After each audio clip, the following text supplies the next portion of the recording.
Olá pessoal, bem-vindo a mais uma aula. Nós vimos nas aulas anteriores que a conservação da quantidade de movimento é bastante complicada para os oceanos, mas hoje nós vamos ver uma simplificação dessa equação, né, que resolve boa parte, pelo menos em primeira ordem, das correntes oceânicas. Vamos lá. Então, para a gente poder simplificar, nós vamos ter que fazer aquela análise de escalas. Então, para isso é importante a gente conhecer o que nós vamos estudar. Então, vamos pensar numa corrente oceânica típica de mesoscala. Vamos abordar esse tipo de fenômeno. Então, a gente já conhece, por ter saído com o navio e feito medidas e tudo mais, tá? Que essas correntes elas têm uma velocidade na ordem de 10 centímetros por segundo. Se é 20, se é 5, se é 30, é tudo perto na casa de 10. Tá? Então, se é 10 centímetros por segundo, é a escala típica de velocidade dessas correntes. O que mais que a gente conhece do oceano, então? Então, essas correntes elas vão ter aproximadamente 100 quilômetros de largura por 1 quilômetro de altura. Então, perceba que tem uma diferença bem grande entre a dimensão horizontal e a dimensão vertical. É mais de 100 vezes. Isso aqui seria um exemplo exagerado do oceano. Está espesso demais. O oceano, de certa forma, nessas correntes oceânicas, né, é bem mais fino do que isso. É importante levar isso em conta, isso vai ter efeito no movimento. O que mais que a gente conhece que precisa ainda? A gente conhece também a rotação da Terra. A gente sabe qual que é a taxa de rotação da Terra. A gente vai ter que determinar o parâmetro de Coriolis. Então, em posse dessas informações, dessas escalas do fenômeno que a gente vai estudar, a gente consegue ver o que vai dar para simplificar e quem que vai ser importante no nosso balanço de força. Então, nós vamos precisar determinar o nosso número de Rossby para a nossa corrente oceânica. Então, relembrando, nosso número de Rossby era a escala de velocidade dividido pelo parâmetro de Coriolis vezes a escala espacial horizontal, tá? Então, qual eram os valores para as nossas variáveis, então, né? Então, nossa velocidade era da ordem de 10 centímetros por segundo, né? Então, isso seria aproximadamente 10 a menos 1, né? Metros por segundo. A nossa escala horizontal era da ordem de 100 quilômetros. Então, isso dá 10 a quinta metros. E a nosso parâmetro de Coriolis, né? Aí vai depender de que latitude que a gente vai estar. Se for considerar a nossa latitude na cidade de Santos, por exemplo, o nosso parâmetro aqui vai ser um módulo, tá? Eu não vou colocar o sinal dele, não é relevante nesse tipo de análise. Então, o nosso módulo aqui do parâmetro de Coriolis vai ser 5,4 vezes 10 a menos 5 segundo a menos 1, que é uma frequência. Então, se a gente usar esses nossos valores aqui, o que nós vamos ter então é começar aqui por baixo, né? 5,4 vezes 10 a menos 5 vezes 10 a quinta e aqui em cima 10 a menos 1. Então vai cancelar o 10 a quinta com o 10 a menos 1 e nós vamos ficar então com 0,019. Então isso aqui é aproximadamente, né? A gente pode... não vai fazer muita diferença, né? É sempre uma análise de escala, não é exatamente precisa no valor, importante a dimensão. Então isso aqui é aproximadamente o quê? 2%. Tá. O que isso significa, né? 0,02. Isso significa que a força de Coriolis, né? Ou seja, a aceleração de Coriolis, pode ser no caso, a gente vai falar aceleração em vez de força, né? Nessa comparação, vai ser aproximadamente 50 vezes maior do que a aceleração advectiva, por conta do próprio movimento. Então, a gente está num caso do número de Rossby, então, 50 vezes eu já considero como sendo muito menor do que 1. Então essa é a situação que a gente está, o número de Rosby muito menor do que 1 para as correntes oceânicas. Então nós ficamos com 3 forças só no problema, né? Tem a força de Coriolis, a força de gradiente de pressão e a força peso. A força peso é só na vertical e ela vai se equilibrar apenas com o gradiente de pressão, a força do gradiente de pressão, e esse é o equilíbrio hidrostático. Então, para uma grande corrente oceânica, na vertical ela está em equilíbrio hidrostático. Então a gente tem que ver o que vai acontecer agora na horizontal. Tá? Então nós vamos ter o equilíbrio entre a força de Coriolis e a força do gradiente de pressão. O nome que a gente dá desse equilíbrio é o equilíbrio geostrófico, tá? O balanço geostrófico. E como é que ele vai funcionar? Vamos pensar então que nós temos aqui, isso aqui seria o oceano e eu vou representar 2 colunas d'água. Uma com pressão menor do que a outra. Então aqui seria baixa pressão, aqui seria alta pressão. Então nós vamos ter aqui uma força do gradiente de pressão. Se aqui é alta pressão, né, a força vai da pressão mais alta para mais baixa. Então seria uma força do gradiente de pressão dessa forma, certo? Uma força de gradiente de pressão vocês conhecem. Quando você joga um copo em uma bacia, quando vocês inclinam algum recipiente com água, isso você gera um gradiente de pressão. Toda vez que você gerar uma inclinação, a tendência da água, né, é descer essa rampa que você fez. No oceano não vai ser diferente essa tendência inicial. A água vai querer ir na direção da força do gradiente de pressão. O problema é que a força do gradiente de pressão estava aqui, mas está se movimentando o oceano, né? Vamos fazer para o hemisfério sul, na verdade, que gira assim. Então o oceano está se movimentando. Então se a força do gradiente de pressão estava aqui, o oceano mexer um pouco, ela já não está apontando exatamente na mesma direção, ela teria que mudar um pouco. Mas você gerou uma corrente naquela direção. Essa deflexão que está acontecendo é justamente por conta da rotação da Terra, do efeito de Coriolis. Então agora vamos sair, a gente não observa essa rotação, a gente vive no planeta que gira. Então se a gente não observar isso, o que está acontecendo? Tá? Vamos pegar só nossas colunas de alta e baixa pressão, a gente põe aqui, tá? Então aqui é alta pressão, aqui é baixa pressão. Então nós temos uma força do gradiente de pressão nessa direção, a força do gradiente de pressão está aqui. Isso vai ter uma tendência de gerar uma velocidade exatamente nessa direção. Qual que é o problema? O mundo está rodando, né? Então você gera aquela deflexão. A nossa observação vai ser a deflexão de Coriolis. O que vai ser o efeito de Coriolis? Ele vai se manifestar como aquela força fictícia, aquela força aparente, né? que inclusive a gente contabilizou na equação. E ela vai ser como? Aqui no hemisfério sul, ela vai estar sempre à esquerda do movimento. Então a gente vai pegar aqui a nossa força de Coriolis e colocar à esquerda do movimento.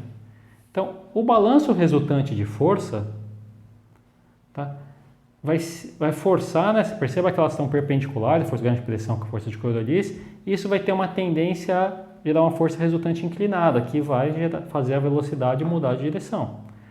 A força de grande pressão vai continuar apontando na direção da alta pressão para a baixa pressão. Mas Coriolis, ela é sempre perpendicular, a deflexão é sempre 90 graus do movimento no hemisfério sul para a esquerda. Então a força de Coriolis vai mudar de direção. Toda vez que a nossa velocidade mudar de direção, a força de Coriolis também muda. Então a resultante vai ser alguma coisa, né, com essas duas, tendendo a inclinar mais a nossa velocidade. Mais uma vez, força de grande pressão continua lá, força de Coriolis 90 graus da velocidade. E vai inclinando até que vai chegar ao ponto em que a força do gradiente de pressão vai estar exatamente no sentido oposto da força de Coriolis. Elas vão se anular, elas vão entrar em equilíbrio. A gente deixa de ter aceleração nesse caso, né? Você deixa de ter a mudança do movimento. A única coisa que nós vamos ter é a corrente, ela vai ficar estável na mesma direção. Então vai ter velocidade, mas nós não vamos ter mais mudança da velocidade. Isso aqui seria um ajuste, assumindo que passou a existir tudo, né? Passou a existir a gradiente de pressão, passou a existir a rotação da Terra. Na prática, a gente não observa essa mudança, essa deflexão acontecendo sucessivamente, esse ajuste da corrente. Nós já observamos o mundo da forma que ele é, as coisas já estão em equilíbrio. Então, quando nós formos observar e tiver sempre um gradiente de pressão, a velocidade já vai estar perpendicular a esse gradiente de pressão. Então, preste atenção, né? Se esse lado tem mais pressão do que esse, a tendência era o movimento ir para cá, né? E a corrente não vai, a corrente vai perpendicular a direção esperada do movimento, que seria a direção da força grande de pressão. E esse é o balanço geostrófico, então. A gente tem o equilíbrio dessas duas forças, resultando numa velocidade, tá, que está na direção perpendicular a essas forças que estão atuando, que estão em equilíbrio. Então essa é a equação de Navier-Stokes para o oceano, as equações do movimento. Então, acabei não calculando anteriormente, mas eu já garanto para vocês que o número de Ekman vai ser muito menor que 1 para a nossa corrente oceânica. Toda vez que nós estivermos longe de bordas, estamos trabalhando com uma corrente mais geral, a viscosidade vai ser de pouca importância. Então a gente vai cancelar nossa viscosidade. Quem mais? Nosso número de Rossby era muito menor que 1 também.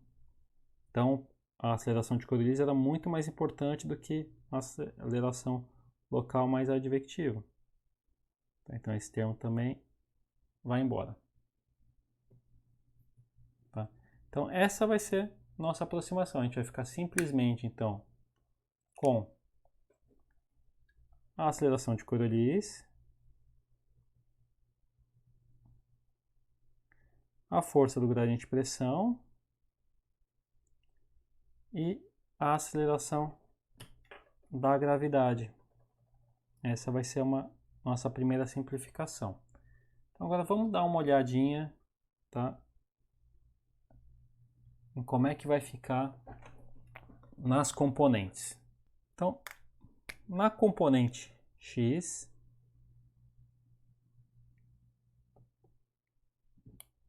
que seria o izinho, né, representado lá pelo vetorzinho i, o parâmetro de Coriolis, se você fizer a decomposição vetorial, vai ficar como sendo menos FV. Teria um termo também que seria mais o F2W, mas pelo fato do oceano ser muito mais largo do que profundo, a velocidade horizontal é sempre muito maior do que a velocidade vertical. Então ele também pode ser desconsiderado.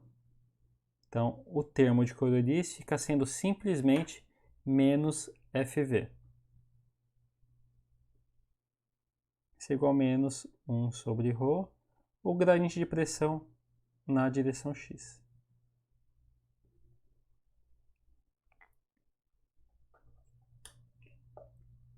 A componente y, nesse caso, a aceleração de Coriolis é simplesmente FU. Então, se você perceber, como tem um produto vetorial aqui, né, a componente que aparece no eixo x é a componente do y, e a componente que aparece no eixo y é a componente do x. E nesse caso aqui não tem nenhuma componente de F2, a gente não precisa desconsiderar nada, tá? Não tem nenhuma simplificação.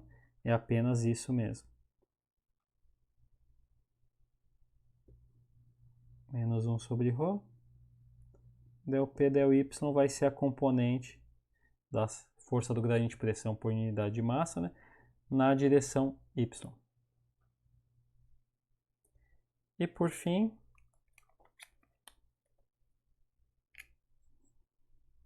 na vertical, né? Opa. Eu usei XY aqui, eu tenho que usar Z também, né? Que seria o IJK.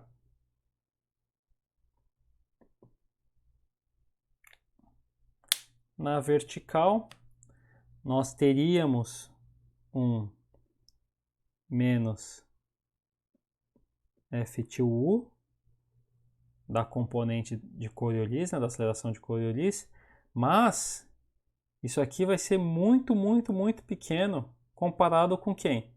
Com a grande aceleração que nós temos na vertical, que é a gravidade. Então a verdade é que o efeito de Coriolis na vertical é totalmente desprezível. A gente não fica com nada aqui desse lado na vertical. Tá? Com zero. E aqui o que nós vamos ter, então, é menos 1 sobre ρ, del P del Z, menos, porque agora eu estou pegando a componente da gravidade, menos G. Então, uma vez que nós estamos numa situação em que a viscosidade é negligenciável, né? A gente tem um número de Ekman muito pequeno. E o número de Rossby é muito pequeno, ou seja, a rotação da Terra é dominante, ela é muito mais importante do que as acelerações, né, do próprio movimento, ela é a principal aceleração do movimento, nós caímos nesse balanço de equação. E isso aqui vai ser verdade para boa parte do oceano. Isso aqui, em primeira ordem, obviamente teriam termos menores aqui, que dariam uma pequena variação, mas isso aqui seria a solução em primeira ordem, a dominante.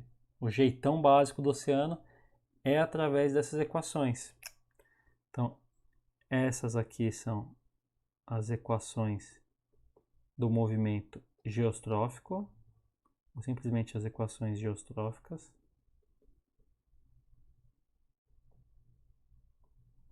Chama geostrófico porque seria trófos é de alimentar, né, geos da Terra, então seria um movimento alimentado pela Terra, porque esse movimento existe justamente porque a gente tem o efeito de rotação da Terra, o parâmetro de Coriolis, né, que era duas vezes a rotação da Terra, o ômega, né, vezes o seno da latitude.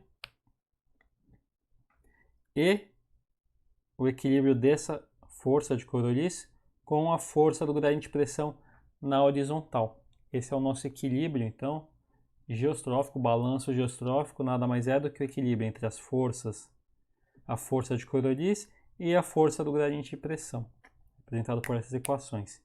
Isso no movimento horizontal, né? Na vertical, a equação do movimento é sem movimento. Nós chegamos numa equação que vocês já viram, inclusive. Na vertical, a equação é a equação hidrostática, né? Então, para o movimento geostrófico, ele é hidrostático na vertical.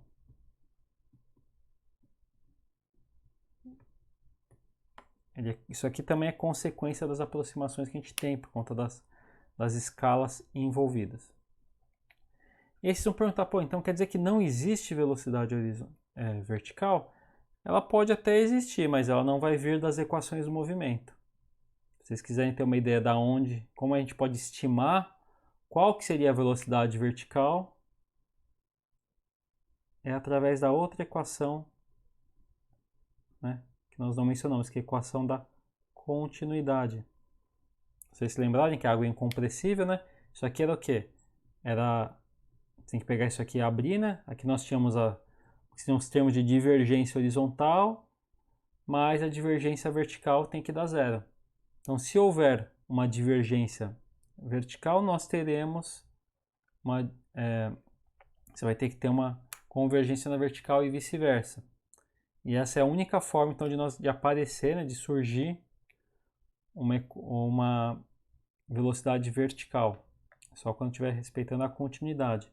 E não diretamente através do efeito de forças, né?